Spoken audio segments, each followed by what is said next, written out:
The Federation of All School Teachers of Meghalaya, in a press conference held in the city on Friday, had informed on the recent developments related to the teachers' demands from the state government. Speaking to media persons, the General Secretary of the Federation, Andrew Linkoy, informed that members of FASTOM had done a follow-up on the response of the Education Department of Meghalaya to the demands of the teachers, and a delegation had also met the Commissioner and Secretary of Education Department, DP Walang, following which the organization is hopeful of a positive outcome. Budin jungi negisngi village for education department but ngiyo ki file number but hadin kata lada ngi kli yaki syai kalapoi but maki kimla ban ya thui ngi syai kapoi number maki rui kumba kabun ba ka benta bagi haban le te maki ru kimtip exactly kadon syai te hakajuru kapor namar bagi dang up hapo planning department ba ngin ki nyawat ki file ba hapo education department te ngilai kendu dia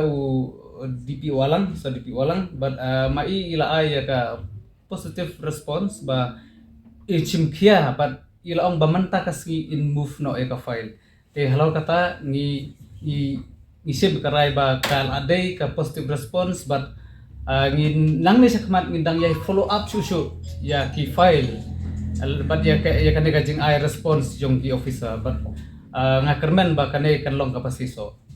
In the meanwhile, the Federation of All School Teachers of Meghalaya had given the government a week's time to fulfill the demands of the teachers, failing which the Federation would have to resort to intensified agitation, informed its General Secretary Andrew Linkoy.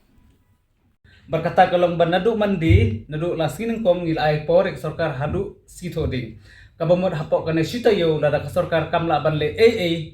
mangi kidkhot trong FASTOM ngin sim dakawai pat kasin jam hakaba ka jing yakhi ji kanlong khamting susu bari ka bangile manta bat ngin sapay hakata kapor ba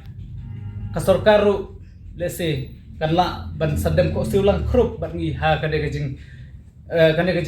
cenjar jungi bar kane ka jing dawa jungi bat ya kata ka bangin sa sim ya karai bangin sa